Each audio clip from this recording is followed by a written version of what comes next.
Buka filter dulu. Wait, ada duit ni.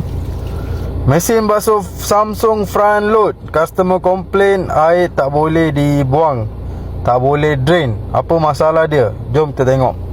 Okay, kita buka dulu filter. Wait, ada duit ni. Saya ingat customer ni pakai mesin ni bukan untuk cuci tau, untuk tabung tau. Tengok, bergulung lagi. Berapa ringgit ni? 1.5. Okay, ada RM6. Kita simpan dulu. Okay, mesin kita start dulu. Tekat spin. Tengok dalam dia. Ni kipas water pump. Tengok, dia pusing tak? Tak pusing, dia jam. Ni masalahnya. Okay, ini water pump. Water pump tengok berkarat. Kena tukar baru lah ni. Okay, kita buka je. Buka dulu. Lepas tu saya korek-korek, saya dapat lagi RM10 tau. Tengok, ni mesti customer pakai tabung, bukan untuk cuci baju tau. Tengok, RM16. Okay, ini water pump lama berkarat. Yang ni baru.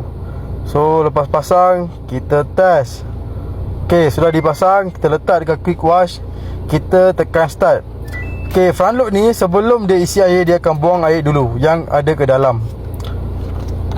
Okay, kita buka filter. Saya tunjukkan. Tengok kipas dia jalan tak? Tengok, pusing. Tengok, dia pusing.